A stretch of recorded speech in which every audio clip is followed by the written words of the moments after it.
Hi students, so in this video we are going to revise chapters from class 7th पूर्वी, जिसमें हम सभी chapters की summary भी देखेंगे, उसके साथ साथ उसकी एक्सरसाइज देखेंगे और उस चैप्टर का ग्रामर पार्ट भी कवर करेंगे। सो ये तीनों चैप्टर्स कंक्वेरिंग द समिट जो यूनिट 4 का है और ये दोनों chapters homage to our brave soldiers and my dear soldiers ये दोनों यूनिट 5 का है, राइट। तो ये तीनों चैप्टर्स हम देखने वाले हैं। इस वीडियो को देखने के बाद और कुछ देखने की जरूरत नहीं है क्योंकि चैप्टर की समरी, एक्सरसाइज क्वेश्चंस और ग्रामर पार्ट सारा कवर हो जाएगा। आई होप बाकी जो वीडियोस मैंने बनाई है वन शॉट रिवीजन की आप लोग देख रहे हैं, हिंदी का भी बना दिया है और कौन से सब्जेक्ट्स कौन से चैप्टर्स रह गए हैं वो please let me know, okay. So चलिए यूनिट 4 ट्रैवल एंड एडवेंचर का कंक्वेरिंग द समिट, इसकी समरी, ग्रामर पार्ट और प्रैक्टिस क्वेश्चन के साथ स्टार्ट करते हैं। So first of all we will see summary. So let us just read. Conquering the Summit tells the inspiring real life story of Arunima Sinha. Arunima Sinha ji की story इस chapter में दी गई थी। एक यंग वुमेन है who turned her greatest tragedy into her greatest achievement। उनकी life में जो सबसे बड़ा हादसा हुआ उन्होंने अपनी लाइफ में उस हादसे को एक अचीवमेंट में कन्वर्ट किया।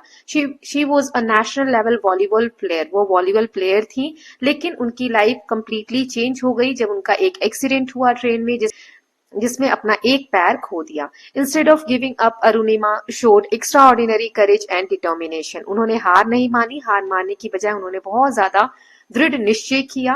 With an artificial leg and immense will power, अपनी इच्छा शक्ति से और एक आर्टिफिशियल लेग की मदद से she decided to climb Mount Everest. उन्होंने दुनिया की सबसे ऊंची चोटी माउंट एवरेस्ट को क्लाइम करने का निर्णय किया, the highest peak in the world. Her journey was extremely difficult. She had to face freezing temperature, lack of oxygen, physical pain and mental exhaustion.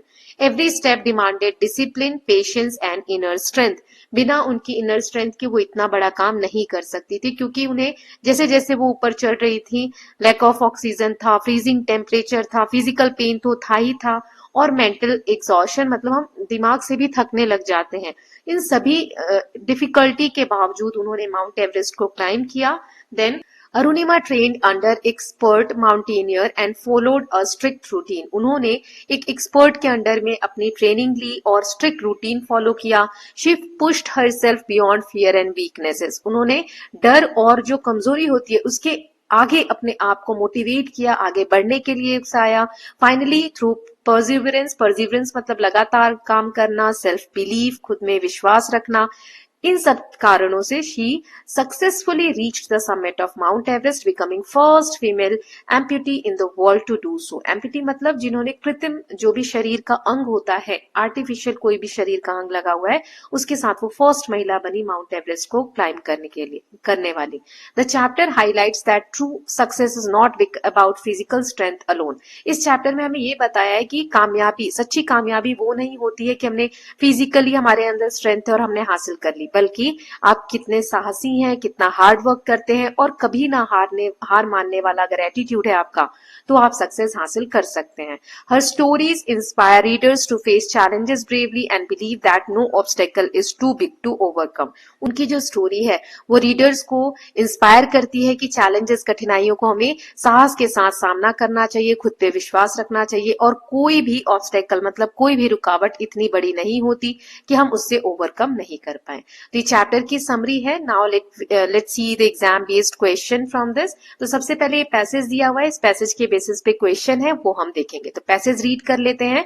Arunima Sinha was a national level volleyball player.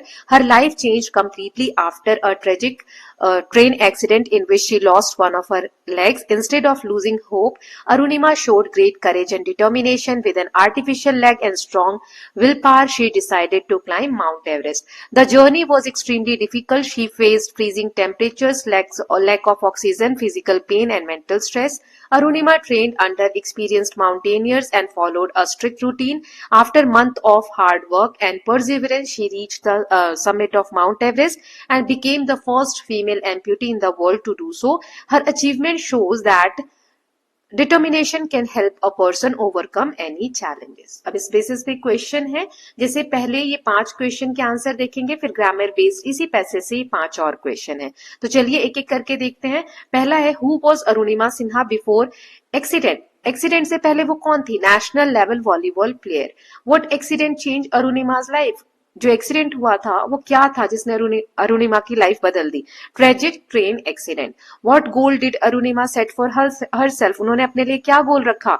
To climb Mount Everest. Name any 2 difficulties. कोई 2 मुसीबतें बताओ, कठिनाइयां बताओ जो अरुणिमा को face करनी पड़ी उनके जर्नी के दौरान. Freezing temperature and lack of oxygen. What special achievement did Arunima accomplish? उन्होंने क्या अकम्प्लिश किया, मतलब क्या हासिल किया? She became the first female amputee to climb Mount Everest. Then next is grammar based जो थे, तो एक एडजेक्टिव हमें इस पैसेज से ढूंढना है. एडजेक्टिव यहाँ पे ट्रेजिक, एक्सपीरियंस, एक्सट्रीम. एडजेक्टिव क्या होता है आगे ग्रामर पार्ट में मैंने समझाया हुआ है.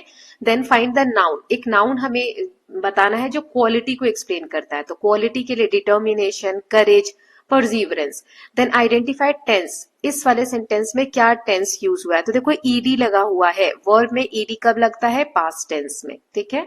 Right the pronoun used for Arunima in the passage. Pronoun she और हर यूज हुआ है. एक वर्ब हमें ढूंढना है, तो train you can use as a verb. अभी मैंने बताया ट्रेन वर्ब है, उसमें ईडी लग गया तो पास्ट टेंस बन गया. तो ट्रेन, फेस्ड, रीच्ड, ये सारे क्या है? पास्ट टेंस में यूज हुए वर्ब्स हैं. Then next is short answer question है. यहाँ पांचों के आंसर्स देखेंगे. ये लॉन्ग में भी आ सकता है, शॉर्ट में भी आ सकता है, तो आपको आंसर क्रिएट करते आने चाहिए, है ना. So why is Arunima Sinha considered a beacon of hope and resilience? Beacon of hope मतलब होता है कि उम्मीदों में एक लाइट की तरह, एक रोशनी की तरह हमें प्रकाश जैसा क्यों दिखता है इनका जो सफर है. So Arunima Sinha is considered a beacon of hope and resilience because she did not give up after losing her leg in tragic accident. उन्होंने अपनी होप नहीं छोड़ी. Then instead she set a new goal. इसकी बजाय, हार मानने की बजाय उन्होंने अपना एक नया गोल चुना, हार्ड वर्क किया उसको अचीव करने के लिए, और प्रूव किया कि करेज यानी साहस अगर हो और डिटर्मिनेशन यानी दृढ़ निश्चय हो तो हम डिफिकल्टीज को ओवरकम कर सकते हैं. Then she decided. क्वेश्चन है why did Arunima decide to climb Mount Everest despite losing her leg? उन्होंने माउंट एवरेस्ट क्यों क्लाइम करना डिसाइड किया जबकि उन्होंने अपना पैर खो दिया था? बिकॉज यहाँ पे दिया है she decided to climb Mount Everest despite losing her leg because she wanted to challenge her limitation. उनके पास जो कमियां थी वो उनको चैलेंज करना चाहती थी कि ये कोई कमी नहीं है, मैं इसके होते हुए भी जीवन में जो चाहूं वो कर सकती हूँ. And prove that physical disability can not stop a strong will. कि अगर हम फिजिकली डिसेबल होते हैं तो हमारी जो इच्छा शक्ति है उसको नहीं हरा सकती है physical disability. Then third question is how did Bachendri Pal guide Arunima Sinha in her journey to summit? देखो जब मैंने अभी समरी बताई ना उसमें ये वाला नाम मैंने नहीं लिया, इसलिए कि क्वेश्चन के थ्रू समझा दूंगी, वीडियो बहुत लेंथी हो जाएगा, है ना. बचेंद्री पाल के गाइडेंस में उन्होंने ट्रेनिंग ली थी. सो उन्होंने कैसे गाइड किया था उन्हें? तो Bachendri Pal guided Arunima by training her. इन्होंने ही ट्रेनिंग दी थी in mountaineering and motivating her mentally and physically to prepare for difficult climb. In what ways do Arunima's achievement go beyond physical endurance? Endurance मतलब होता है कितना सहन शक्ति कितनी है आपकी, है ना. सो ये कैसे इनकी जो अचीवमेंट्स है फिजिकल एंड्योरेंस से भी आगे हमें बताती है. सो Arunima's achievements go beyond physical endurance because her success shows mental strength, discipline, self-belief and power to rise above adversity. अगर हमारे कोई कठिनाइयां आ रही हैं, सारी चीजें हमारे अनुकूल नहीं है, तो भी हम कैसे अपनी इच्छा शक्ति पे दृढ़ निश्चय करें तो हम आगे बढ़ सकते हैं. Then Arunima's life story inspires people worldwide as it teaches that. Arunima की जो स्टोरी है वो क्यों इंस्पायर करती है पूरी दुनिया में लोगों को? क्योंकि ये हमें सिखाती है डिटर्मिनेशन यानी दृढ़ निश्चय, करेज यानी साहस, हार्ड वर्क यानी कठिन मेहनत, can help one overcome even the greatest setbacks. कितनी भी हार क्यों ना हो गई हो, अगर हमारे अंदर दृढ़ निश्चय है, साहस है, तो हम इन सब से ऊपर निकल सकते हैं. नाउ लॉन्ग आंसर क्वेश्चन यहाँ पर 4 हैं, इनके आंसर्स देख लेते हैं. तो पहला है what did Arunima do in order to fulfil her ambition of conquering Mount Everest? Mount Everest को कन्क्वेयर करने के लिए, अपने एम्बिशन को पूरा करने के लिए वो क्या करती हैं? So to fulfil her ambition of conquering Mount Everest she trained hard under expert mountaineers. Expert के अंडर वो ट्रेनिंग लेती हैं जैसे कि Bachendri Pal. She followed a strict routine and strengthen herself physically and mentally. यहां तक भी आंसर लिख सकते हो, और 5 मार्क्स का आ रहा है तो आपको बड़ा लिखना होगा, है ना. तो climbing with an artificial leg was very painful. She also faced extreme cold and low oxygen. Still, she did not give up. Have perseverance helped her reach the summit. कितने मार्क्स का है उस हिसाब से आप आंसर लिखेंगे। Next है Arunima is a beacon of hope and resilience. इस स्टेटमेंट को एविडेंस के साथ सपोर्ट करना है जो टेक्स्ट में हमने पढ़ा। So she is a beacon of hope and resilience because she turned a tragic accident into great achievement. Losing her leg did not weaken her spirit. She worked hard and faced many difficulties during training. Her courage and determination, इस chapter में आप ये दो चार जो words हैं, courage, determination, right, ये आपको याद हो जाने चाहिए। By climbing Mount Everest she prove that challenges can be overcomed. Then second question है थर्ड वाला, अरुणिमास ऑटोबायोग्राफी जो उनकी लाइफ पे किताब लिखी गई है उसका टाइटल है born again on mountain, a story of losing everything and finding it back. Why do you think this title is appropriate? ये टाइटल क्यों रखा गया होगा बॉर्न अगेन ऑन माउंटेन? देखो, यहाँ जब उनका एक्सीडेंट हुआ तो एक तरीके से अगर कोई और होता तो सोचता अब तो मेरे जीवन का अंत ही है, मैं कुछ भी नहीं कर सकता है कर सकती लाइफ में। लेकिन ये एक ऐसी स्टोरी है जिसमें सब कुछ हारने के बाद भी दोबारा से सब कुछ हासिल हुआ, यानी कि लाइफ दोबारा मिली। तो ये टाइटल जो है ये अप्रोप्रिएट है because she lost everything after the accident but found her strength again through mountaineering. Climbing the mountain gave her a new purpose in life. It symbolizes her rebirth and success after failure. Then Arunima कहती हैं failure is when we don't have goals worthy enough. हार तब होती है, failure नाकामी तब होती है जब हमारे पास कोई मकसद ही नहीं है, इतना बड़ा लाइफ में कोई गोल ही नहीं है। What impact does the statements have on readers? ये स्टेटमेंट कितना इम्पैक्ट डालता है रीडर्स के ऊपर? सो ये जो स्टेटमेंट है कि फेलियर के लिए ये मोटिवेट करता है रीडर्स को to set meaningful goal in life, कि लाइफ में कुछ मीनिंगफुल गोल सेट कर सके। ये टीच करता है कि failure comes from lack of purpose not from losing. हारने से नहीं बल्कि कोई मकसद ही ना हो उससे हम हारते हैं जीवन में। This inspires people to dream big and work hard to achieve their goals. Okay, so इसके साथ हमने जो क्वेश्चन प्रैक्टिसेस थी वो देख ली है। अब इस चैप्टर का जो ग्रामर पोर्शन है वो हम देख लेते हैं। ओके, पहले हम टॉपिक्स देखेंगे जो भी में है, उसके बाद हम इस बेसिस पे जो क्वेश्चन प्रैक्टिस है वो करेंगे। तो चलिए टॉपिक्स देख लेते हैं। Phrases and their meanings. Phrases क्या होते हैं? Phrase is a group of words that work together to give one clear meaning. ये ग्रुप ऑफ वर्ड्स होते हैं जो साथ में यूज होते हैं और एक क्लियर मीनिंग देते हैं। इस चैप्टर में जो फ्रेजेस यूज हुए हैं सिचुएशन को, क्वालिटीज को और फीलिंग को डिस्क्राइब करने के लिए यूज हुए हैं। जैसे एग्जॉस्टिंग डेज, इसका मतलब होता है, ये साथ में यूज हुए दोनों वर्ड, कि कुछ दिन ऐसे थे जो बहुत थकाने वाले थे। Very tiring and demanding. Demanding मतलब कि आपसे, आपके शरीर से बहुत ज्यादा मेहनत चाहते थे। हार्टफेल्ट अटेम्प्ट्स मतलब ये देखो साथ में यूज होते हैं heartfelt attempts, efforts made with sincerity and true feelings. Heartfelt मतलब दिल से पूरी कोशिश की गई है। लाइफ ऑल्टरिंग मूवमेंट या इवेंट। लाइफ ऑल्टरिंग मतलब जीवन को ऑल्टर मतलब होता है चेंज करना, बदल देने वाले events. So an incident that changes a person's life completely, उन्हें हम कहते हैं life altering events. Okay, now फिर है mental fortitude. So strength of mind to face difficulties. कोई डिफिकल्टी आती है तो हमारा माइंड कैसे उसे फेस करता है, उसे मेंटल फोर्टिट्यूड कहते हैं। बीकन ऑफ होप मतलब कुछ चीजें जो हमें एनकरेजमेंट देते हैं, हमें इंस्पिरेशन देते हैं, उन्हें हम कहते हैं beacon of hope. Okay, now next है word formation, parts of speech. एक सिंगल वर्ड जो होता है ये डिफरेंट फॉर्म्स में अपीयर हो सकता है। जैसे आपको मैं यहाँ पर आगे एग्जाम्पल दूंगी। एक ही वर्ड को हम अलग अलग तरीके से लिखते हैं, तो कभी वो नाउन जैसा एक्ट करता है।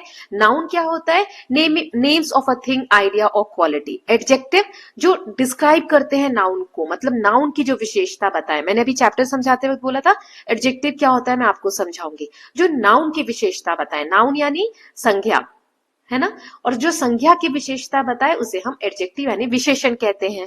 वर्ब ऐसे वर्ड्स होते हैं जो हमें एक्शन बताते हैं, कोई काम हो रहा हो, जैसे खाना, पीना, उठना, बैठना, चलना, जाना, आना, सोचना, तो ये होता है वर्ब। अब वर्ब की जो विशेषता बताए, वर्ब यानी क्रिया, हिंदी में आप पढ़ते हो क्रिया, जो क्रिया की विशेषता बताए। देखो एडजेक्टिव मतलब होता है विशेषण, ठीक है, विशेषण हिंदी में आप पढ़ते हो जो संख्या की विशेषता बताए। और वर्ब यानी क्रिया, जो क्रिया की विशेषता बताए उसे एडवर्ब कहते हैं, यानी क्रिया विशेषण। ये बताते हैं कि काम हुआ कैसे है। वर्ब यानी एक्शन, और ये एडवर्ब बताते हैं कि काम हुआ कैसे है। जैसे एक ही वर्ड यहाँ पर मैंने लिया है डिटर्मिनेशन। डिटर्मिनेशन नाउन है यानी दृढ़ निश्चय। अगर इसी को विशेषता किसी की बताना, डिटरमाइंड मतलब वह बहुत ज्यादा डिटरमाइंड थी, मतलब दृढ़ निश्चयी थी, ठीक है। देन वर्ब डिटरमाइन यानी सोचना, निश्चय करना, यहाँ पे करना यानी काम हो रहा है। अब डिटरमाइंडली मतलब दृढ़ता से कैसे कोई काम किया, जैसे हम बोलेंगे उसने बहुत मेहनत से वो चीज अचीव की, तो कैसे अचीव की, डिटरमाइंडली, ठीक है। अचीव करना काम हो गया, और उसको कैसे अचीव किया वो एडवर्ब हो गया, ठीक है। So I hope it is clear. Now next है आर्टिकल्स दिए हुए हैं इस चैप्टर में आपको। आर्टिकल्स होते हैं a an and the. So articles ऐसे वर्ड्स होते हैं जो नाउन से पहले लगाए जाते हैं, तो ए एन और द। ए और एन जो होते हैं इनडेफिनेट आर्टिकल्स होते हैं, और द जो होते हैं डेफिनेट आर्टिकल्स होते हैं। इनका यूज कैसे होता है तो चलिए देख लेते हैं। ए और एन का यूज हम कब करते हैं, जितना आपके इस चैप्टर के हिसाब से जरूरी है वो मैंने बता दिया है।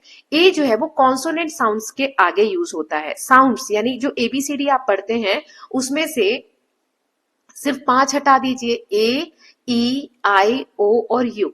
वावेल्स जो होते हैं इनको हटा दीजिए, बाकी जहां पर भी कॉन्सोनेंट साउंड आ रहा है, जैसे ये लिखा है एच ओ यू आर, इसे हम पढ़ते क्या है, हावर नहीं पढ़ते, आवर पढ़ते हैं। तो आवर पढ़ रहे हैं तो यहाँ पे साउंड वावेल का आ रहा है ना, वावेल साउंड आ रहा है, तो यहाँ पर एन लगेगा आगे, है ना। ऐसा नहीं कि एच है कॉन्सोनेंट है तो हम ए लगा देंगे, नहीं। जहां पर साउंड कॉन्सोनेंट का हो तो वहां हम ए वाव, ए यूनिफॉर्म ऐसा लगाते हैं। यहाँ देखो, इससे मैं समझाती हूँ। यू, यू क्या है, एक वॉवेल है, लेकिन यहाँ पर ए लगा है। क्यों, क्योंकि यू क्या होता है, ये वाई का साउंड आ रहा है, य, जैसे हम वाई ओ यू क्या बोलते हैं, यू बोलते हैं। तो साउंड कैसा आता है उस पे डिपेंड करता है। जब अगर कॉन्सोनेंट का साउंड है तो हम ए लगाएंगे, और वोवेल्स का साउंड है तो हम वोवेल्स का साउंड है तो हम एन लगाएंगे। अब द कहाँ लगाते हैं, so the is use when something is specific, definite, कोई फिक्स चीज है, कुछ यूनिक चीज है तो हम द लगाते हैं। जैसे द समिट, किसी एक समिट की बात हो रही होगी, माउंट एवरेस्ट की।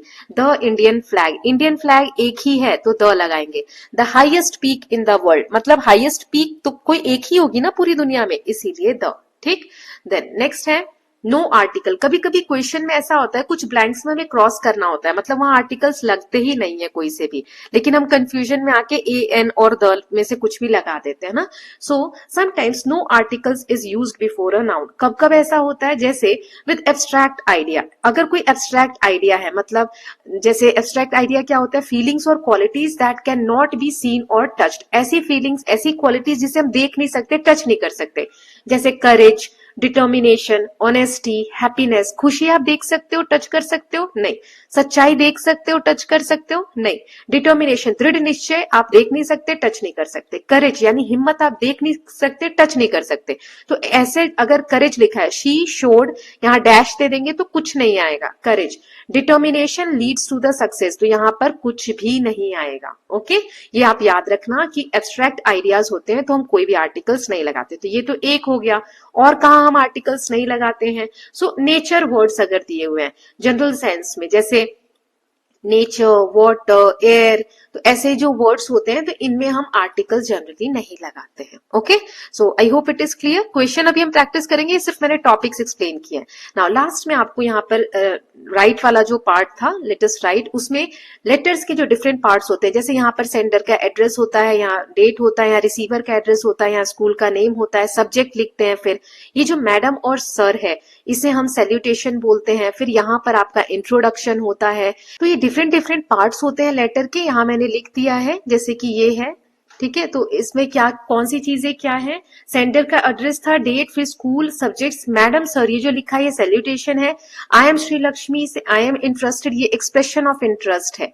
ये वाला जो है यहाँ पर एक्सप्रेशन ऑफ इंटरेस्ट है। ओके, देन नेक्स्ट यहाँ पर है statement of request. Statement of request ये पूरा जो एक पैराग्राफ था, फिर ये जो लास्ट में होता है इसे हम कॉम्प्लीमेंट्री क्लोज, फिर यहाँ पर ये होता है कॉम्प्लीमेंट्री क्लोज, और यहाँ पर होता है सिग्नेचर लाइन, जहां पर आपके साइन होते हैं जो लेटर लिख रहा है उसके, ठीक है। तो ये सारी चीजें लेटर के इंपॉर्टेंट पार्ट होते हैं। फॉर्मल लेटर की बात हो रही है। ओके, ये फॉर्मल लेटर का कॉन्टेक्स्ट आपको यहाँ पर दिया हुआ है। तो इसके साथ हमने सभी ग्रामर के टॉपिक रिवाइज कर लिए हैं इस चैप्टर के।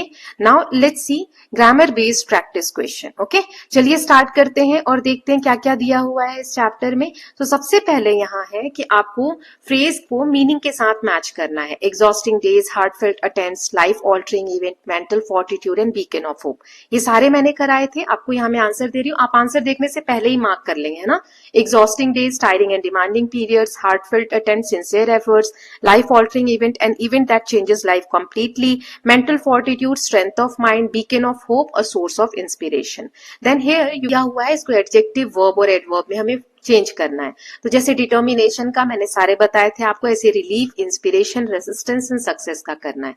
तो यहाँ पर ये दिया हुआ है डिटर्मिनेशन का डिटरमाइंड, डिटरमाइन, डिटरमाइंडली। एडवर्ब में अधिकतर ly लगता है लास्ट में, ठीक है, तो ये आपको थोड़ा हेल्प कर देगा। देन वर्ब में आपको यहाँ पर रिलीफ का रिलीव हो जाता है, इंस्पिरेशन का इंस्पायर हो जाता है, देन रेसिस्टेंस का रेसिस्ट हो जाता है, सक्सेस का सक्सीड हो जाता है। ऐसे ही यहाँ एडजेक्टिव बनाना है, तो मतलब जो काम हो, जो संज्ञा है उसकी विशेषता बतानी है। तो रिलीफ का relieved, inspiring, resistant and successful. तो ये आप याद कर लीजिएगा, ये आपको हेल्प करेंगे एग्जाम्स में। नाउ नेक्स्ट देख लेते हैं, यहाँ आपको ए, एन और द फिल करना है। तो ये जो मैंने वर्ड्स बताए थे, कौन सा साउंड आ रहा है उनकी हेल्प से ये आप फिल कर लेंगे, कहां पर क्या आ रहा है। Then I will provide you the answer. You have to match. Okay. Arunima made dash vow to climb the Mount Everest. Wow वो से start हो रहा है। She lost dash leg in dash accident. She trained under dash experienced mountaineer. Arunima reached dash summit. Dash courage helped her overcome difficulty. She planted dash Indian flag at the top. We should live in connection with dash nature. It took her dash hour to complete the final climb. Bachendri Pal is dash famous mountaineer. Then Arunima became dash inspiration for many people. तो यहाँ पे answers लिखे हुए हैं। देखो यहाँ पर nature है तो कोई भी आर्टिकल नहीं लगेगा। इंडियन फ्लैग एक ही होता है तो यहाँ पर द लगेगा। किसी एक समिट की बात हो रही है तो द लगेगा। ओके, ये सब मैंने आपको समझा दिए। देन नेक्स्ट है, यहाँ पर हमें करेक्ट द एरर्स। आर्टिकल्स जो एरर्स है उन्हें करेक्ट करना है। जैसे यहाँ ए आर है, एन यूनिफॉर्म है, अ हाईएस्ट पीक है, अ सेक्रेड रिवर है, देन अ नॉर्थ स्टार है। तो क्या कौन सा सही है कौन सा गलत है वो आपको बताना है। ओके, तो चलिए देख लेते हैं। यहाँ पर करेक्ट करके दिया है, एन आर होगा, अ यूनिफॉर्म होगा, द हाईएस्ट पीक होगा। फोर्थ वाले में यहाँ पर हमें देखना था, देखो अ गंगा है, ये गलत है ना। गंगा रिवर एक ही है तो द आएगा, ठीक है, तो यहाँ पे द आएगा। देन नॉर्थ स्टार भी एक ही है, ध्रुव तारा, तो वो भी द आएगा। ओके, ये आप ध्यान दीजिएगा। देन नेक्स्ट है, identify the parts of formal letters. आपको इसमें से बताना है योर सिंसियरली कौन सा पार्ट होता है लेटर का, इसमें से देख के बताना है। Then request to join adventure club, request के लिए कौन सा पार्ट होता है। मैडम सर जो लिखते हैं वो कौन सा पार्ट होता है। श्री लक्ष्मी या ये जो डेट लिखी हुई है तो कौन सा पार्ट होता है वो आपको मैच करना है। ये मैंने लिख दिया है यहाँ पर। Request to join adventure club ये सब्जेक्ट होता है, और सिंसियरली और सिंसियरली जो लिखते हैं लास्ट में कॉम्प्लीमेंट्री क्लोज होता है। नाम जो हम लास्ट में लिखते हैं उसे सिग्नेचर लाइन बोलते हैं। जब हम किसी को मैम सर बोल के लिखते हैं तो वहां पर सैल्यूटेशन होता है और ये डेट, ठीक है। Now next question is write a formal letter. आपको एक फॉर्मल लेटर लिखना है प्रिंसिपल ऑफ योर स्कूल, अपने स्कूल के प्रिंसिपल को उनको रिक्वेस्ट करने के लिए to organize an excursion to a nearby hill station for grade 7 students. Class 7 के स्टूडेंट्स जो है वो पास के हिल स्टेशन पे जाना चाह रहे हैं, घूमने जाना चाह रहे हैं, तो उसके लिए रिक्वेस्ट करने के लिए। तो किस तरीके से लेटर लिखेंगे, ये बहुत छोटा छोटा दिख रहा है, मैं जूम करके दिखा दूंगी, बट एक बार यहाँ आइडिया ले लो। ये सेंडर एड्रेस है जो लेटर लिख रहे हैं, तो आप स्कूल से लिख रहे हैं, आपका वो एड्रेस आएगा। यहाँ डेट, फिर रिसीवर एड्रेस, द प्रिंसिपल, फिर वो जो चीजें स्कूल की एड्रेस होती है वो। देन सब्जेक्ट लिखेंगे कि request to organize an excursion to a nearby hill station. यहाँ सैल्यूटेशन लिखेंगे, फिर पूरा बॉडी लेटर का। यहाँ आप लिखेंगे कॉम्प्लीमेंट्री क्लोज और सिग्नेचर लाइन, है ना। यहाँ जूम करके मैंने दिखा दिया है ये सारी चीजें। और फिर यहाँ पे सब्जेक्ट और लास्ट में सैल्यूटेशन के बाद आप स्टार्ट करेंगे, और यहाँ पर कॉम्प्लीमेंट्री क्लोज एंड यहाँ signature line. Okay, so I am a student of class 7C of your school. I would like to request you to organize an excursion to nearby hill station for the students of grade 7. Such a trip will help us learn about nature and enjoy a refreshing break from our daily routine. An excursion will also encourage teamwork and provide us with a memorable learning experience. I assure you that all students will follow the rules and maintain discipline during the trip. Okay अब इस letter को अगर आप लोगों को ये बड़ा लग रहा है तो आप थोड़ा छोटा कर सकते हैं, जैसे ये वाली लाइन हटा सकते हैं, ठीक है, ये वाली लाइन नहीं भी लिखेंगे तो चलेगा, फिर इतना आप लिख देंगे। Okay, so with this unit 4 travel and adventure का चैप्टर कन्क्वेरिंग द समिट कंप्लीट हो गया है। ये चैप्टर नंबर 12 है सीक्वेंस में आपके टेक्स्ट बुक में। ओके, नाउ अब हम यूनिट नंबर 5 देखेंगे, ब्रेव हार्ट्स, उसका चैप्टर नंबर फर्स्ट यानी सीक्वेंस में चैप्टर नंबर 13 है, a homage to our brave soldier. इसकी समरी, ग्रामर पार्ट और प्रैक्टिस क्वेश्चन देखेंगे। कैसा लग रहा है आप लोगों को वीडियो, प्लीज बताइए, और प्लीज एक एक कॉमेंट तो करिए, कितने कम बच्चे कॉमेंट करते हैं, और लाइक तो करिए वीडियो को अगर आपको अच्छा लग रहा है तो। इतनी मेहनत की है मैंने ताकि लगे तो कि हाँ बच्चों को अच्छा लग रहा है तो इसी टाइप की वीडियोस बनानी है। प्लीज लाइक करिए और एक एक कमेंट कर दीजिए। ओके, कौन कौन बच्चा अभी तक वीडियो में बना हुआ है, पूरी वीडियो कौन कौन देखता है बताइएगा। ओके, चलिए समरी के साथ स्टार्ट करते हैं। A homage to our brave soldier. So a homage to our brave soldier is presented through an exchange of letters between Saumya and Ananda. Saumya और आनंदा के बीच में लेटर एक्सचेंज हुआ है, उन लेटर्स के थ्रू ये चैप्टर हमें समझाया गया है। इन लेटर से हमें ये पता चला this chapter express deep respect and gratitude, कि हम कैसे, जो रिस्पेक्ट होता है, हमें अपना रिस्पेक्ट और ग्रैटिट्यूड देना चाहिए हमारे जो बहादुर सोल्जर्स हैं उनके प्रति of India, who protect the nation with courage and selflessness, जो अपने बारे में ना सोचते हुए साहस दिखाते हैं और देश के लिए सोचते हैं। ऐसे ब्रेव सोल्जर्स के लिए हम अपना रिस्पेक्ट और ग्रैटिट्यूड शो करना चाहिए। Saumya writes about her visit to the national war memorial in Delhi. यहाँ पर वो घूमने गई थी, इसके बारे में सौम्या ने लिखा है। उसने डिस्क्राइब किया है how the memorial honours soldiers who sacrificed their lives for the country. जिन सोल्जर्स ने कंट्री के लिए अपनी लाइफ शहीद हो गए वो लोग, उनके बारे में वहां पर लिखा हुआ, डिस्क्राइब किया गया है वहां पर। The walls of memorial bear the names of fallen soldiers which makes the visit emotional and meaningful. The experience fills her with pride and sense of responsibility towards a nation.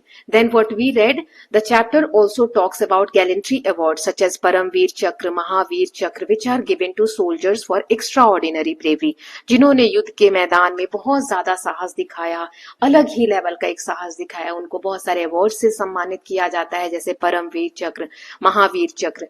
Saumya mention real life heroes, उसने उस letter में बहुत सारे examples दिए, जैसे lance Naik, Albert Ekka, major Padmapani Acharya, whose fearless action and sacrifices inspire people across generation. Through Ananda's response, chapter highlight the importance of remembering and honoring soldiers not only on special occasion but in everyday life। कि ऐसा नहीं है किसी एक occasion पे कि आज Republic day है, आज इंडिपेंडेंस डे है तो ही हम अपने जो शहीद हो गए सोल्जर्स या जो भी हमारे सोल्जर्स हैं उनके हम रिस्पेक्ट और ऑनर दिखा रहे हैं। नहीं, हर दिन हर समय हमें उनकी रिस्पेक्ट करनी चाहिए। It reminds reader that peace and freedom we enjoy are possible because of the dedication and sacrifices of the armed forces. जो भी आज हम आजादी मनाते हैं, शांति से जी रहे हैं, वो सिर्फ और सिर्फ इसलिए पॉसिबल हो पाया जो भी सेक्रीफाइसेस हमारे आर्म्ड फोर्सेस ने किए उसकी वजह से। Overall the chapter teaches us to respect our soldiers, value their sacrifices and develop a sense of gratitude, patriotism and responsibility towards our country. So कैसे हम अपने कंट्री के जो सोल्जर्स हैं उनके प्रति अपना रिस्पेक्ट शो कर सकते हैं, देशभक्ति कैसे शो कर सकते हैं, और हमारा नेशन के प्रति क्या रिस्पॉन्सिबिलिटी है हमारी, वो उसके ऊपर ये चैप्टर पूरा बेस्ड है। चैप्टर तो बहुत डिटेल में मैंने एक्सप्लेन किया ही था, अगर और डिटेल में समरी चाहिए तो आप चैप्टर की वीडियो देख सकते हो ना। अब हम प्रैक्टिस क्वेश्चन देख लेते हैं जो एग्जाम बेस्ड है। तो सबसे पहले पैसेज बेस्ड क्वेश्चन है, पैसेज रीड करते हैं, इस बेसिस पे यहाँ पर क्वेश्चन दिए हुए हैं, सो वो हम सॉल्व करेंगे। ओके, तो पैसेज देखते हैं। You can see the obelisk surrounded by wreath that have been placed as a mark of respect. The lightning design is planned in such a way that it transforms the monument's landscape as sunlight changes from dawn to dusk. It truly is a majestic sight that filled me with pride for our nation. I was so overwhelmed by the interminable flame as a metaphor for eternal stories of courage and valor. So ये जो part है ना passage, ये आपकी text book से लिया गया है ना इस चैप्टर से। सो फर्स्ट क्वेश्चन है, complete the analogy with word from extract. जैसे फ्लेम वेलर को शो करता है, बहादुरी को। तो रेथ किसको शो करता है? तो ये आपको समानता दिखाते हुए मैच करना है। How does the lightning design make the monument visually appealing? State whether the following statement is a fact और ओपिनियन। फैक्ट क्या होता है? जो है उसको हम चेंज नहीं कर सकते, ओपिनियन अलग अलग हो सकते हैं। It truly is a majestic site, majestic site है ये जहां पर वो घूमने गई थी, तो वो एक ओपिनियन है या फैक्ट है? What does everlasting flame suggest? जो फ्लेम है वहां पर, जो ज्योति है हमेशा जलती रहती है, एवरलास्टिंग है, वो क्या दिखाती है? और हमें करेक्ट ऑप्शन यहाँ से चूज करना है। The tone of the writer in this extract, क्या टोन है राइटर का? मॉडेस्ट, लाइट हार्टेड, एडमायरिंग या नॉस्टैल्जिक? तो इनके आंसर्स देख लेते हैं। तो यहाँ एनालॉजी देखेंगे तो फ्लेम, जो ज्योति जल रही है, वो वेलर यानी कि वीरता को दिखाती है, ठीक है। और रेथ मतलब होता है जो फूल, पुष्पांजलि, पुष्प जो चढ़ाए जा रहे हैं, वो रिस्पेक्ट शो करता है, ठीक। Then lightning design changes with sunlight from dawn to dusk. जो लाइटनिंग डिजाइन है उस मेमोरियल का, वो सुबह से शाम होते होते वो एकदम चेंज होता रहता है, जिससे उसकी ब्यूटी और एनहांस हो जाती है, बढ़ जाती है मॉन्यूमेंट की, और विजुअली अट्रैक्टिव लगता है। इट इज एन ओपिनियन, जो बोल रहा है ना ये लाइन की, it is a truly majestic site. किसी को वो साइट मैजेस्टिक लग सकती है, किसी को नहीं लग सकती है, तो ये ओपिनियन है, फैक्ट नहीं है, okay. Then next is the everlasting, जो फ्लेम जो है वो हमेशा जो जल रही है, वो ये सजेस्ट करती है eternal stories of courage, bravery and sacrifices of the soldier. Writer का जो टोन है इस वाले पैसेज में, वो एडमायरिंग है। देन नेक्स्ट पैसेज देख लेते हैं। I was happy to hear that you get an opportunity to visit the national war memorial. I have heard a lot about it. Some people might see a war memorial as just a monument, statue, and edifice to celebrate a war or victory and commemorate those who sacrificed their lives or got injured in war. In my view, it is also an expression of deep gratitude for the supreme sacrifices made by our brave soldiers defending the sovereignty and integrity of the nation. Sovereignty मतलब होता है कि हम देश, हमारा जो देश है बिल्कुल स्वतंत्र है और किसी और देश का कानून हमारे देश पर लागू नहीं होता है। हम बिल्कुल इंडिपेंडेंट है, हमारा खुद का पार्लियामेंट्री सिस्टम है, हमारी खुद की कॉन्स्टिट्यूशन है जो हमें गवर्न करती है। इंटेग्रिटी मतलब होती है अखंडता, कि हमारा देश जो है एकजुट है, अखंड है, इसे कोई तोड़ नहीं सकता। तो इसको बचाने के लिए हमारे सोल्जर्स जो है अपनी जान की बाजी तक लगा देते हैं। अब इस पैसेज पे बेस्ड क्वेश्चन है, choose the line from the extract which show that Ananda was aware of the national war memorial. किस लाइन से हमें पता चलता है कि आनंदा को भी वॉर मेमोरियल के बारे में पता है? तो यहाँ पर हम इस पैसेज में से आपको लाइन देखनी पड़ेगी, आई have heard a lot about it. इस लाइन से पता चल रहा है ना। वैसे मैंने आंसर्स दे दिए हैं। What might be most likely reason for people to consider a war memorial as just a monument? क्या कारण हो सकता है जिससे कि पता चलता है कि लोग ये वॉर मेमोरियल को सिर्फ एक मॉन्यूमेंट की तरह देखते हैं? और यहाँ पर सुटेबल वर्ड फिल करना है। We conduct special competition at school to dash our Independence Day. Then select a phrase from the extract which show that Ananda is expressing an opinion. कौन से phrase से हमें पता चलता है कि Ananda expressing opinion, वो अपना opinion बता रहा है, बता रही है। Complete the sentence. Ananda refers to the sacrifice of soldier as supreme sacrifice. Soldier की जो sacrifice है उनको supreme कहा गया है, उससे ऊपर कुछ भी नहीं है। इसका क्या कारण है? बिकॉज, तो चलिए इनके आंसर्स देख लेते हैं। आई have heard lot about it, इससे पता चल रहा है कि आनंदा को भी पता है नेशनल वॉर मेमोरियल के बारे में। और कुछ लोग कंसिडर करते हैं वॉर मेमोरियल को जस्ट अ मॉन्यूमेंट। क्यों? It is a physical structure built to remember wars and victories. Then celebrate independence day, है ना, यहाँ पर लिखा है celebrate our independence day. Celebrate fill होगा वहां पर। फिर कौन से सेंटेंस से ओपिनियन पता चल रहा है? In my view it is also an expression of deep gratitude. और सुप्रीम सेक्रीफाइस क्यों कहा है सोल्जर्स के सेक्रीफाइस को? Because soldiers give up their lives while protecting the country's sovereignty and integrity. Okay, now these are the questions you have to answer. Short questions हैं 5। चलिए एक एक करके आंसर्स देख लेते हैं। पहला है, why was Ananda reminded of poem पुष्प की अभिलाषा? पोयम चैप्टर में दी गई है पुष्प की अभिलाषा, है ना, चाह नहीं करके एक पोयम थी जो मैंने रीड भी की थी और समझाया भी था आपको। वो क्यों याद आई आनंदा को? So Ananda was reminded of poem Pushp ki Abhilasha क्योंकि इस पोयम में this poem expresses a soldier's wish, एक सैनिक की जो इच्छा होती है उसको इस पोयम में दिखाया गया है कि sacrifice himself for the nation, कि देश के लिए अपने आप को सेक्रीफाइस कर देना, similar to the bravery of soldiers mention in the chapter. Then next is, how does Saumya's letter help Ananda in pursuing her hobby. Ananda को अपनी हॉबी परस्यू करने में, अपनी हॉबी के लिए वर्क करने में सौम्या का लेटर कैसे हेल्प करता है? तो सौम्या's letter motivates Ananda by sharing inspiring stories of brave soldiers, which strengthens Ananda's interest in her hobby related to national service and patriotism. So देशभक्ति के प्रति और नेशनल सर्विस के प्रति जो उसकी हॉबी है, उसके प्रति उसे बहुत ज्यादा मोटिवेशन मिलता है लेटर को रीड करने के बाद। Then third is, what is the significance of national war memorial? National war memorial जो है उसका क्या सिग्निफिकेंस है, इंपॉर्टेंस है? So this honours soldiers who sacrifice their lives for the country. It reminds citizens of their courage and determination, dedication. The next question is, why is it our duty to pay homage to our brave soldiers? So it is our duty. Homage मतलब होता है श्रद्धांजलि। हमें अपने brave soldiers को श्रद्धांजलि क्यों देनी चाहिए? Because our freedom and safety depends on their sacrifice. ये सारी चीजें डिपेंड करती हैं उनके सेक्रीफाइस पे, त्याग पे। Why were students awestruck and humbled? जो स्टूडेंट्स थे वो awestruck मतलब इतने आश्चर्यचकित क्यों हो गए थे?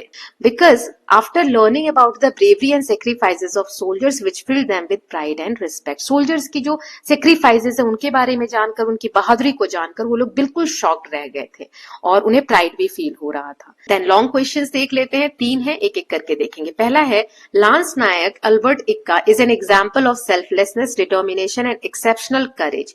लांस नायक अल्बर्ट इक्का के बारे में हमने पढ़ा था कि वो अपने बारे में नहीं सोचते थे, वो बहुत दृढ़ निश्चयी थे, उनके अंदर बहुत साहस था। इसको हमें एलैबोरेट करना है।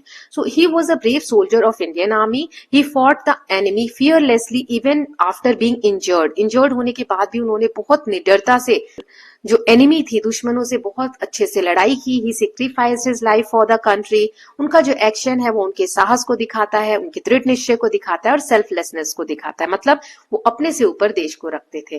Then next is, explain how national war memorial and museum app will be helpful in spreading awareness about the war heroes. जो भी शहीद हुए हैं देश में उनके बारे में ये जो एप्स वगैरह है, म्यूजियम ऐप या नेशनल वॉर मेमोरियल, कैसे हेल्प करते हैं लोगों तक ये इंफॉर्मेशन या उनके बारे में जानकारी पहुंचाने में? So app gives information about brave soldiers and their sacrifice. Students can learn about war heroes easily through it. It helps keep their stories alive and spread awareness among people. Then next is, what is the main idea of this text? ये जो हमने text पढ़ा, इसका main idea क्या है? और ये जो टाइटल है चैप्टर का, A Homage to Our Brave Soldiers, इसको ये कैसे जस्टिफाई करता है? So main idea of the text is to honor, मतलब रिस्पेक्ट करना, ऑनर करना अपने इंडियन सोल्जर्स को। ये बताता है, it shows there bravery and sacrifices for the nation. That text, ये जो हमने पढ़ा, ये एक्सप्रेस करता है respect and gratitude towards them. So the title is appropriate. इसीलिए जो टाइटल है चैप्टर का वो बिल्कुल अप्रोप्रिएट है। तो इसके साथ हमने प्रैक्टिस क्वेश्चंस भी देख लिए, समरी देख ली। अब हम ग्रामर पार्ट देखते हैं। तो ग्रामर में पहले हम टॉपिक्स देखेंगे, then we will do the questions. Okay, तो सबसे पहले प्रीफिक्स दिया हुआ है। प्रीफिक्स क्या होते हैं? ग्रुप ऑफ लेटर्स होते हैं, कुछ अक्षरों को जोड़कर बना होता है, जो शब्द के शुरू में लगता है, बिगनिंग में लगता है और उसका मीनिंग चेंज कर देते हैं। जैसे रिगार्ड, रिगार्ड मतलब किसी की बात मानना, और डिसरिगार्ड करना मतलब उसको रिस्पेक्ट नहीं करना। तो ये शब्द के आगे लग जाता है। जैसे कॉन्सिक्वेंशियल के आगे इन लग जाता है, इनकॉन्सिक्वेंशियल। मोर्टल, इमोर्टल, मोर्टल मतलब जिसकी मृत्यु हो, और इमोर्टल मतलब जो अमर हो। फिर डॉन्टेड, अनडॉन्टेड, है ना? तो ऐसे हम चेंज करते हैं। तो कुछ यहाँ पर आपको कॉमन प्रीफिक्स दिए हुए। री का मतलब होता है अगेन, किसी के आगे री लग जाता है। जैसे बॉर्न, रीबॉर्न, तो दोबारा से जन्म लेना। मैल मतलब होता है बैडली या रॉन्ग, है ना? फंक्शन मतलब कोई चीज काम कर रही है। मैल फंक्शन मतलब कोई चीज गलत काम कर रही है ना? जैसे मैल फंक्शन हो गया है कंप्यूटर, तो बोलते हैं ना सही से नहीं चल रहा है। नॉट लैकिंग, किसके लिए? अन। जैसे वांटेड, चाहिए। अनवांटेड, नहीं चाहिए, तो नॉट के फॉर्म में, है ना? एंटी मतलब अगेंस्ट होता है। जैसे सोशल और एंटी सोशल, तो ये सोशल मतलब सामाजिक, है ना, अच्छी चीजें हैं, और एंटी सोशल लग जाए मतलब समाज में जो सही चीजें हैं उसके खिलाफ। एक्स्ट्रा, एक्स्ट्रा बियॉन्ड, किसी चीज से ज्यादा। एक्स मतलब फॉर्मर, और डी लग जाता है तो रिमूव करना किसी चीज को। तो जब भी हम प्रीफिक्स लगाते हैं, शब्द के आगे कोई चीजें जोड़ते हैं, तो उससे हम नए शब्द फॉर्म करते हैं। ओके, नाउ ब्रेव से रिलेटेड वर्ड्स बनाने को आपको आ सकते हैं, डैश डैश दे देंगे, कुछ ऐसे वर्ड फिल कर देंगे, वो आपको फिल करना रहेगा, है ना, तो वो आना चाहिए। तो कैसे करेंगे चलिए देख लेते हैं ना। सो ये वर्ड्स हैं आपको आने चाहिए, ठीक है। Valiant, courageous, heroic, valour, gallant, then fearless, daring, bold and undaunted. ये सारे जो वर्ड्स हैं स्ट्रेंथ बताते हैं, करेज बताते हैं और कॉन्फिडेंस बताते हैं। तो ब्रेव के सिनोनिम्स आप बोल सकते हो एक तरीके से, ठीक है। अपोजिट भी आप ब्रेव के कुछ वर्ड्स याद कर लो। जो ब्रेव मतलब साहसी, इसके अपोजिट मतलब लैक ऑफ करेज, जिसके अंदर साहस ना हो, जैसे फियर, कावर्डली, टिमिड, एफ्रेड, ये फियरफुल बिहेवियर दिखाते हैं, ठीक है। तो ये वर्ड्स आपको याद होने चाहिए। देन नेक्स्ट है क्लॉजेस। क्लॉजेस के ऊपर मैंने एक अलग से वीडियो भी बनाया हुआ है, आई होप आप सबने वॉच किया है। नहीं किया है तो मुझे कमेंट सेक्शन में बताइए, मैं लिंक्स दे दूंगी, है ना। और वैसे यहाँ पे थोड़ा सा देख लेते हैं। क्लॉजेस जो होते हैं तो सेंटेंस में दो पार्ट्स होते हैं, एक होता है मेन क्लॉज, एक होता है सबऑर्डिनेट क्लॉज। मेन क्लॉज जो है आप उसको अलग से भी रीड करोगे तो कंप्लीट मीनिंग आपको पढ़ने को मिलेगा, मतलब ये अकेले भी काफी होता है। सबऑर्डिनेट क्लॉज होता है जिसको अकेले अगर आप पढ़ोगे, उस पार्ट को पढ़ोगे सबऑर्डिनेट क्लॉज को, तो वो कंप्लीट मीनिंग अलोन, मतलब अकेले वो कंप्लीट मीनिंग नहीं देगा, वो मेन क्लॉज पे डिपेंड होता है अपने मीनिंग को डिफाइन करने के लिए। ओके, तो ये दो पार्ट्स होते हैं। Then next is subordinating conjunction. अब जो मेन क्लॉज और सबऑर्डिनेट क्लॉज होते हैं उनको जोड़ने के लिए कुछ कंजंक्शन होते हैं। जैसे मैंने जो वीडियो बताई है उसमें मैंने फैन बॉयज करके एक ट्रिक दी है ना, जिसमें एफ से फॉर, ठीक है, ए से एन से नीदर, बी से बिकॉज, ओ से और, तो वो चीजें जैसे बिकॉज यहाँ दिया हुआ है, और भी कुछ यहाँ दे दिए, जैसे व्हेन मतलब जब टाइम के लिए हो तो व्हेन यूज करना है, बिकॉज जब रीजन दे रहा हो सेंटेंस आगे वाला तो बिकॉज से जोड़ेंगे, दो मतलब कॉन्ट्रास्ट, सो दैट यानी कोई पर्पस बता रहे हो, वेयर मतलब होता है प्लेस के लिए यूज होना, अनलेस मतलब कंडीशन, ठीक है। हिंदी मतलब जैसे व्हेन का जब, कब, है ना। देन बिकॉज का क्योंकि, दो मतलब हालांकि, सो दैट मतलब ताकि, वेयर मतलब कहाँ, अनलेस मतलब जब तक। अब कंबाइन करना है सेंटेंस को तो ये सबऑर्डिनेट कंजंक्शन यूज करके हम जोड़ते हैं। जैसे इससे क्या होता है, अवॉइड रिपीटेशन, रिपीटेशन कम होती है, ये क्लियर रिलेशन बताते हैं, जैसे टाइम, रीजन, कॉन्ट्रास्ट या पर्पस के साथ जोड़कर, है ना। ऐसे ही कंप्लीटिंग सेंटेंसेस वाला टॉपिक है आपका क्लॉजेस में, जिसमें मेन क्लॉज दिया होता है, सबऑर्डिनेट क्लॉज समटाइम्स दिया रहता है, कभी नहीं दिया रहता है, तो जो पार्ट नहीं दिया है वो आपको लिखकर और आपको कंप्लीट करना होता है।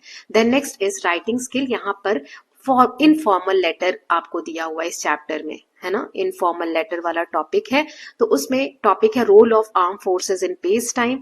इसमें आपको ये याद रखना है कि टोन जो होती है वो फ्रेंडली होती है ना। वैसे एक एग्जाम्पल हम देख लेंगे कैसे लिखते हैं इनफॉर्मल लेटर, वो आपको क्लियर हो जाएगा। ओके, चलिए अब देख लेते हैं इसके ग्रामर प्रैक्टिस क्वेश्चंस।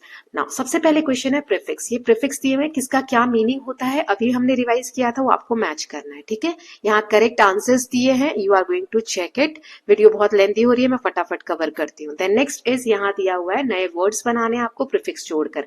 यहाँ क्या ऐड करोगे, it depends on you. Please wait and mark your answers by your own. अब खुद से करिए तब चेक करिएगा, ठीक है। यहाँ आंसर्स दिए हुए हैं, क्या आप ऐड कर सकते हैं। देन नेक्स्ट है यहाँ पर आपको करेक्ट वर्ड्स फिल करके पैराग्राफ को कंप्लीट करना है। Soldiers undergo dash training to prepare for their duties, they learn to dash explosive and handle dash equipment carefully, they stand firmly against dash elements, showing dash bravery, dash soldiers often share their experience, their service continues to dash the spirit of sacrifice। तो इसमें क्या क्या आ जाएगा, पहला आ जाएगा extra ordinary training, ठीक है। Then they learn to deactivate explosive, explosive को डीएक्टिवेट कैसे करना है, बॉम्ब्स वगैरह को, वो लोग ट्रेनिंग में सीखते हैं, ठीक है। तो ये आप यहाँ से देख के और फिल कर लीजिएगा ना। जैसे डैश सोल्जर्स, कौन से सोल्जर्स अपने एक्सपीरियंस को शेयर करते हैं, जो एक्स सर्विस, जो पहले रह चुके हैं, है ना। तो ये आप फिल कर लीजिएगा। देन नेक्स्ट है यहाँ पर ब्रेव की जो मैंने सिनोनिम्स बताए थे वो आपको यहाँ पे फिल करने, इस तरीके से क्वेश्चन आ जाएगा। Again you are going to have the answers here, please match them कि सही भरा है कि नहीं। यहाँ पे अपोजिट्स बताने हैं, सही फिल करना है, ब्रेव के अपोजिट्स हैं। So Ajay's dash refusal to help was disappointing. The dash child hid behind his mother. Anjali's dash of height stopped her from climbing. Sushma felt dash while entering the dark building. तो इसमें क्या आएगा, ये रहा answer, please match them. Okay, कि आपने सही fill किया है कि नहीं। नाउ क्लॉजेस, मेन क्लॉज और सबऑर्डिनेट क्लॉज जो अभी हमने पढ़ा था, तो इसमें कौन सा मेन क्लॉज है, कौन सा सबऑर्डिनेट क्लॉज है, ये चारों सेंटेंसेस में ये आपको बताने हैं ना। क्लॉजेस के ऊपर प्रैक्टिस शीट मैंने व्हाट्सएप में में दी हुई है, जो जिन बच्चों को चाहिए they can DM me on Instagram, और वो वीडियो का लिंक भी दिया हुआ है, तो वहां से आप वॉच कर सकते हैं। ओके, चलिए देख लेते हैं। व्हाट्सएप चैनल प्लीज ज्वाइन कर लीजिए, लिंक डिस्क्रिप्शन बॉक्स में है। So I aspire to be courageous like him when I join the army. देखो, when I join the army, जब मैं इतना ही बोलूं, जब मैंने आर्मी ज्वाइन की, तो क्या हुआ जब मैंने आर्मी ज्वाइन की? तो ये अकेले खुद से कोई मीनिंग नहीं बता पा रहा है, तो ये सबऑर्डिनेट क्लॉज है। लेकिन अगर मैं इतना पढ़ूं, I aspire to be courageous like him, मैं उसकी तरह हिम्मत वाला बनना चाहता था, तो इससे समझ रहे हो आप कि ये वाला कंप्लीट सेंस दे रहा है। तो ये मेन क्लॉज है और ये सबऑर्डिनेट क्लॉज है। ऐसे ही दे शेयर ग्रेटिट्यूड, तो यहां तक ये मेन क्लॉज है और ये सबऑर्डिनेट क्लॉज है। ओके, बिकॉज से सबऑर्डिनेट क्लॉज है। वैसे भी मैंने आपको बताया कि कंजंक्शंस होते हैं जिससे जुड़ा होता है व्हेन से, बिकॉज से, है ना, तो वहां से सबऑर्डिनेट क्लॉज होता है। देन नेक्स्ट वाला है, though seriously wounded he continue to fight bravely. He continue to fight bravely, वो लगातार हिम्मत से लड़ते रहिए, पूरा मीनिंग आ रहा है, तो ये मेन क्लॉज है। दो से कौन सा शुरू होता है? सबऑर्डिनेट क्लॉज, है ना। Monuments are important so that we never forget freedom's cost, so that, है ना। तो इसके बाद ये जो है, ये हमारा स्टार्ट होता है सबऑर्डिनेट और ये monument. Okay, combine the sentences, यहाँ दो सेंटेंसेस दिए हैं इन वर्ड्स से, मतलब ये जो कंजंक्शंस दिए हैं सबऑर्डिनेटिंग कंजंक्शंस, उनको जोड़कर हमें, उनको यूज करके इन सेंटेंस को हमें जोड़ना है। Okay, so here is the answer, you can see and check your answers. Okay, जो भी आपने लिखा है। नाउ कंप्लीट द सेंटेंसेस, यहाँ पर हमें सुटेबल क्लॉज लगाकर खुद से सेंटेंस को कंप्लीट करना है। जैसे Farheen was late to work, Farheen late हो रहा था वर्क के लिए, क्यों? तो यहाँ पर क्या रीजन है वो आप दे सकते हो। Dog started barking when, then she completed the marathon although dash while they were hiking in the mountains. Abhishek received a promotion after dash before the deadline approached. We waited in the car until dash as the waves rushed to the shore. अब यहां देख लेते हैं answer. So Farheen was late to work because she missed the bus, she है ये, है ना। Then the dog started barking when it was a stranger, कोई स्ट्रेंजर था, अनजाना व्यक्ति था, तो डॉग जो है वो बार्क करने लगा, भौंकने लगा। Then she completed the marathon although she was very tired. They slipped on the rocks while they were hiking in the mountains. Abhishek received a promotion after working hard for years. We completed the project before the deadline approached. We waited in the car until the rain stopped. The children ran towards the shore as the waves rushed to the shore. ये आप खुद से भी कुछ create कर सकते हैं, मैंने एग्जाम्पल्स दिए हैं, आप ऐसे भी लिख सकते हैं। नाउ इनफॉर्मल लेटर एक लिखना है टू योर फ्रेंड, फ्रेंड वगैरह को जो हम लेटर लिखते हैं वो इनफॉर्मल होता है। एक्सप्लेन करना है कि आर्म फोर्सेस कैसे हेल्प करती हैं during natural disaster, infrastructure development और वेलफेयर एक्टिविटीज के दौरान। तो ये होता है इनफॉर्मल लेटर का फॉर्मेट। यहाँ पर सेंडर का एड्रेस होगा, यहाँ डेट होगा, यहाँ आप जो फ्रेंड को डिनोट कर रहे हैं जिस भी नाम से डियर लिखेंगे, और यहाँ बॉडी होगी, और यहाँ पर ये लास्ट में इस तरीके से लिखेंगे। ओके, तो देखो जूम करके दे दिया है मैंने यहाँ, sender address, date and dear Riya. फिर लेटर लिखोगे, I hope you are well, I am writing to tell you about the role of arm forces peace time during peace time. Arm forces help people during floods and earthquake by rescuing and providing food and medical aid. They also build roads and bridges in remote areas and organize medical camp for people. Their work help the nation in many ways. I feel proud of our armed forces for their services to the country. Write back soon. Your lovingly, Shri Lakshmi. यहाँ आप अपना नाम लिखेंगे, ठीक है। So with this students we are done with unit number 5 का ये chapter, homage to our brave soldiers, summary, grammar, summary और उसके एग्जाम बेस्ड क्वेश्चन, ग्रामर और उसके भी एग्जाम बेस्ड प्रैक्टिस क्वेश्चंस हमने देख लिए। Now the last chapter for this video, unit number 5 brave hearts का लास्ट जो सेकंड वाला चैप्टर है, माय डियर सोल्जर। एक पोयम है, अब्दुल कलाम जी द्वारा लिखी गई है, उसकी समरी, ग्रामर और प्रैक्टिस क्वेश्चंस देखेंगे। Okay, so let us just start with the summary. तो यहाँ पर लाइन वाइज मैं पोयम को समझा देती हूँ, हम 4-4 लाइनें करके देखेंगे। O defenders of borders, you are great sons of my land, when we are all asleep you still hold on to your deed. Defender मतलब रक्षक, बॉर्डर्स मतलब सीमाएं, ग्रेट सन्स मतलब महान पुत्र, ऐसा नहीं है सिर्फ लड़कों की बात हो रही है, यहाँ पर पोयम में अलग से बताया गया है कि यहाँ पर गर्ल्स बॉयज कोई भी हो सकते हैं। लैंड यानी देश या भूमि के लिए बात हो रही है, अस्लीप यानी सोए होना, होल्ड ऑन मतलब डटे रहना, डीड मतलब कर्तव्य काम। तो यहाँ पर पोएट क्या कह रहे हैं, पोएट अपने जो सोल्जर्स हैं, सैनिक हैं, उनको रिस्पेक्ट और प्राइड, गर्व के साथ, रिस्पेक्ट के साथ एड्रेस कर रहे हैं और कहते हैं the defenders of the nation's border and praise them as the brave sons of the country. वे सोल्जर्स को कहते हैं कि वो हमारे जो बॉर्डर्स हैं उनके रक्षक हैं और बहुत ही बहादुर पुत्र या पुत्रियां हैं हमारे देश के। ये स्टैंजा बताता है admiration and honour of the soldiers, for the soldiers. This stanza highlight the soldiers sense of duty, कैसे वो अपने कर्तव्य को निभाते हैं। डीड मतलब कर्तव्य है ना। वाइल सिटीजन स्लीप पीसफुली, जब जो नागरिक हैं वो आराम से सो रहे हैं शांति से, तो जो सैनिक हैं वो जगे होते हैं और अलर्ट मोड में रहते हैं। ये दिखाता है their dedication and responsibility towards protecting the nation.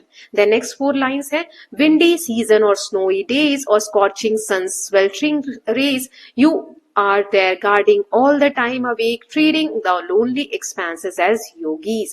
So windy मतलब बहुत तेज चलने वाली हवा हो, या snowy days बर्फीला मौसम हो, या scorching मतलब होता है बहुत तेज झुलसा देने वाली धूप हो, sweltering rays मतलब तेज धूप की किरणें हो। तभी भी कैसा भी समय हो आप गार्ड करते रहते हो, पहरा देते रहते हो, हर समय जगे रहते हो। ट्रीडिंग मतलब होता है चलते रहना, आगे बढ़ते रहते हो। लोनली एक्सपेंसेस मतलब, लोनली मतलब वीरान, और एक्सपेंसेस मतलब दूर तक फैला हुआ एरिया, ऐसे बिल्कुल वहां कोई नहीं है फिर भी आप वहां योगी की तरह, योगी मतलब बहुत डिसिप्लिन और जो संयम से भरे हुए व्यक्ति होते हैं उनकी तरह वहां पर आप डटे रहते हो। सो पोएट यहाँ डिस्क्राइब करते हैं हार्श वेदर कंडीशन जिसमें सोल्जर सर्व करते हैं, चाहे एक्सट्रीम कोल्ड हो, स्ट्रॉन्ग विंड्स हो, इंटेंस हीट हो, soldier continue their duty without complain. ये शो करता है their endurance and courage. Here soldiers are compared to yogis. Like yogis, they remain disciplined, focused and calm even in lonely and difficult condition. ये stanza highlight करता है उनके self control को और inner strength को। Climbing the heights or striding the valley, defending the desert or guarding the marshes, surveillance in seas and by securing the air, prime of your youth given to the nation. अब यहाँ climbing मतलब होता है चढ़ना, striding मतलब बड़े कदमों से चलना। क्लाइंबिंग द हाइट्स और स्ट्राइडिंग द वैली, चाहे The stanza shows that soldiers protect the country in all types of terrain. Terrain मतलब कैसा भी वहां पर जमीनी एरिया हो, चाहे पहाड़ हो, चाहे वैलीज हो, चाहे माउंटेन्स हो, वैलीज हो, डेजर्ट हो यानी रेगिस्तान हो, या फिर मार्शेस हो मतलब दलदल वाली जमीन हो। It highlights the wide range of challenges they face while guarding the nation. जब नेशन को गार्ड कर रहे होते हैं तो कितनी तरीके की चैलेंजेस वो फेस करते हैं, इसके बारे में यहाँ पर बताया गया है। वैलीज यानी घाटियां, डिफेंड करना मतलब रक्षा करना, मार्शेस यानी दलदल वाला एरिया। देन सर्विलियंस इन सी, सर्विलियंस मतलब होता है निगरानी करना, सीज मतलब समुद्र में, समुद्र जैसी जगह पर भी वो लोग निगरानी करते हैं। सिक्योरिंग द एयर मतलब हवा में, समुद्र में, हर जगह पर हम सुरक्षित रहें, इसलिए वो सिक्योर करते हैं हर जगह को। और जो उनके यूथ का मतलब जो उम्र होती है, एक यंग वाली एज होती है, उसका युवावस्था का सबसे अच्छा समय वो देश को दे देते हैं, गिवन टू द नेशन, देश को समर्पित कर देते हैं। तो पोएट एक्सप्लेन करते हैं that soldiers protect the country on land, sea and in the air, they dedicated the best years of their life to the nation. This stanza emphasizes their sacrifice and commitment towards the nation. Then last में है, wind chimes of my land vibrate your feet, we pray for your brave man, we pray for you brave man, may the Lord bless you all. APJ Abdul Kalam जी द्वारा लिखा गया है। Wind Chimes मतलब हवा में बजने वाली घंटियां, वाइब्रेट करना मतलब गूंजना, कंपन करना, फीट यानी वीरता का कार्य, प्रे यानी प्रार्थना करना, ब्लेस यानी आशीर्वाद देना, ब्रेव मतलब बहादुर। सो इस स्टेंजा में पोएट एक्सप्रेस करते हैं ग्रैटिट्यूड और प्रेयर करते हैं अपने सैनिकों के लिए। नेशन सेलिब्रेट करते हैं उनकी बहादुरी को और रिमेम्बर करते हैं उनके अचीवमेंट्स को। पोयम एंड होती है ब्लेसिंग्स के साथ और रिस्पेक्ट्स के साथ अपने सोल्जर्स के प्रति। ठीक है, तो ये समरी थी। Now we will see the practice question based on this chapter. So let us just see. सबसे पहले यहाँ पर समरी कंप्लीट करने को आ सकती है बेटा, एक वर्ड लिखकर और इस तरीके से डैश डैश देकर आपको समरी कंप्लीट करने को दे सकते हैं। तो इसमें क्या होगा, आपको पोयम याद होनी चाहिए, है ना, क्योंकि एक ही पोयम आ रही है तो पूरा नहीं तो कम से कम कुछ वर्ड्स आपको जो इंपॉर्टेंट है वो याद होने चाहिए, है ना। जैसे यहाँ पर आप क्या फिल करेंगे, the poem is a tribute to the soldier of the land who defend the dash of our country यानी borders of our country, it show their dedication as they guard the nation in all condition, the soldier remain alert during windy, snowing and and scorching days. They walk across long stretches of land like yogis, है ना, lonely stretches of lands. Their duty takes them to mountains, valleys, deserts and marshes. The poet says that soldiers give the best part of their youth to the nation. The wind chime symbolizes respect for their feet. And poem ends with prayer for their safety. तो ये words आपको याद होने चाहिए. Then next यहाँ पे correct option choose करना है. The main theme of the poem. Poem की मेन थीम क्या है? पेट्रियोटिज्म मतलब देशभक्ति और सेक्रीफाइस. सीजन या वेदर के बारे में बताना, नेचर या हार्डशिप के बारे में, ट्रैवल या एडवेंचर के बारे में. टोन क्या है पोएम का? सैड और इमोशनल, एंग्री और critical, respectful and admiring, humorous and light. बहुत सिंपल क्वेश्चन है. सो मेन थीम क्या है? Patriotism and sacrifice. टोन कैसा है? Respectful and admiring. Then next है, ये पैसेज दिया गया, इसको रीड करना है और इस बेसिस पे यहाँ पर क्वेश्चन है, इनको हमें आंसर करना है. सो we are all asleep, you still hold on to your deed. Windy season or snowy days or scorching sun's sweltering rays, you are there guarding all the time awake, feeding the lonely expanses as yogis. तो चलिए देख लेते हैं. समझा तो मैंने दिया ही था. Identify a pair of opposite words from the extract. कौन से दो अपोजिट वर्ड है वो आपको यहाँ से देखकर बताना है. ठीक है. Then next is What does the phrase hold on to your deed? इसका मतलब क्या है सोल्जर्स के बारे में जो दिया है. और ये जो स्टेटमेंट है that soldier guard only during the day, ये ट्रू है कि फॉल्स है. Mention one line that shows soldier face harsh weather condition. कौन सी लाइन जो पैसेज अभी हमने पढ़ी उसमें दिखाता है कि जो सैनिक है उनको बहुत हार्श कंडीशन फेस करनी पड़ती है. और कौन सी क्वालिटी सोल्जर की हाईलाइट की गई है? ब्रेवरी, डेडिकेशन, काइंडनेस या पेशेंस. चलिए देख लेते हैं इनके आंसर्स. तो सबसे पहला अपोजिट वर्ड दिया है स्लीप एंड अवेक. जब हम सोए होते हैं तो वो जगे रहते हैं हर वक्त, है ना. Hold on to your deed मतलब डेडिकेशन उनके ड्यूटी के प्रति. ये स्टेटमेंट जो है फॉल्स है. वो सिर्फ दिन में नहीं जगे होते हैं बल्कि हर समय, कैसा भी मौसम हो तो भी. हार्श वेदर कंडीशन के लिए ये वाली लाइन है. विंडी सीजन और स्नोई डेज और स्कॉर्चिंग सन स्वेल्टरिंग डेज. आप ये भी लाइन लिख सकते हैं या ये भी लाइन लिख सकते हैं. देन कौन सी यहाँ पर जो क्वालिटी है सोल्जर की बताई गई है? डेडिकेशन. ठीक है. ब्रेव तो होते हैं सोल्जर, लेकिन इस पैसेज में कौन सा दिखाया गया है? तो डेडिकेशन आएगा. ठीक है. नाउ यहाँ पर क्वेश्चन आंसर्स दिए गए हैं. 5 क्वेश्चन है. चलिए एक एक करके आंसर देख लेते हैं. तो फर्स्ट है, इस पोएम के स्पीकर कौन है? कौन कविता कह रहे हैं? आप कैसे बता सकते हैं? सो speaker is patriotic citizen of country. कोई भी एक ऐसा नागरिक देश का जो पेट्रियोटिक है, देशभक्त है और वो अपने सोल्जर को प्रेज कर रहा है. इस कारण हम बता सकते हैं. How does the poet use imagery to describe the life of soldier. किसी भी सोल्जर की लाइफ कैसी होती है उसको इमेजेस के थ्रू समझाना. मतलब हम जब पढ़ रहे हैं तो ऐसा लग रहा है हमारी आंखों के सामने इमेजेस बन रहे हैं, जैसे borders, snow, desert, heat, to show difficult condition faced by soldiers. Then next is, in what ways does the poet show the commitment of soldiers to their duty? वो अपने ड्यूटी के प्रति कितने सजग हैं, कितने कमिटेड हैं, ये कैसे पता चलता है? Soldier guard the nation even when others sleep and serve in all season and terrain. Then explain the meaning of the line prime of your youth given to the nation. इस line का मतलब क्या है? ये दिखाता है कि soldier अपने जो बेस्ट ईयर्स होते हैं उनके लाइफ के वो कंट्री को सर्व करने में बिता देते हैं. Why does the poem and with prayer for the soldier. ये जो कविता है सोल्जर्स के लिए प्रेयर पे क्यों एंड हो रही है? सो प्रेइंग फॉर सोल्जर्स शोज, ये दिखाता है कि gratitude, respect and concern for their safety, कि हम उनके लिए कितने कंसर्न है, उनके लिए हमारा रिस्पेक्ट और ग्रेटिट्यूड दिखाता है. So this was it from the exam based question from the chapter. Now grammar part देख लेते हैं. पहले टॉपिक्स देख लेते हैं. कम ही है इसमें. टेरेन मतलब होता है different type of land surface, जैसे वैली हो गई, डेजर्ट हो गए, मार्शेस हो गए, है ना. वैली जैसे जो माउंटेन्स होते हैं उनके बीच में जो लो लाइन एरिया होता है उसे हम कहते हैं. ड्राई एरियाज डेजर्ट जिसमें बहुत कम बारिश होती है, और मार्शेस जो वेट मडी एरियाज होते हैं, वाटर लॉग लैंड होता है उसे कहते हैं. ये डिफिकल्ट प्लेसेस बताते हैं जहां पे सोल्जर्स को सर्व करना पड़ता है. देन नेक्स्ट है कोलोकेशन. कोलोकेशन क्या होता है? वर्ड के पेयर्स होते हैं जो नेचुरली इंग्लिश में साथ में बोले जाते हैं, जैसे treading the lonely expanses, climbing the heights. ये पोएम में एग्जांपल्स दिए. Scorching heat. तो ऐसे कुछ वर्ड्स हम साथ में ही यूज करते हैं, जैसे reach the summit, barren landscape, dense forest, adventurous person, make promises. ठीक. Then next is acrostic poem. Acrostic poem क्या होती है? जिसमें जो पोएम ऐसे लिखी है, बहुत सारी लाइनें हैं पोएम की, है ना. तो जो फर्स्ट लेटर होता है उसको आप पढ़ोगे पोएम की. इसको मैंने क्वेश्चन में समझाया भी हुआ है. जैसे एस से स्टार्ट होगा, फिर ओ से, फिर एल से, फिर डी से, फिर आई से, फिर ई आर. तो ऐसे जब रीड करोगे एक नया वर्ड बन जाता है. स्पेल्स अ वर्ड और नेम वर्टिकली. वर्टिकली एक मीनिंगफुल लेटर शब्द बन जाता है ना, वर्ड बन जाता है। Then note of gratitude, gratitude मतलब होता है रिस्पेक्ट शो करना, किसी को थैंक करने के लिए, रिस्पेक्ट या अप्रिसिएशन के लिए, है ना। तो इस चैप्टर में स्टूडेंट को एक नोट लिखने को दिया गया है सोल्जर को थैंक करने के लिए, उनके सेक्रीफाइस को अप्रिशिएट करने के लिए 50 वर्ड में। टोन कैसी होगी उस नोट की, रिस्पेक्टफुल, थैंकफुल एंड सिंसियर। तो ये एग्जाम्पल मैंने क्वेश्चन में ले लिया है ना।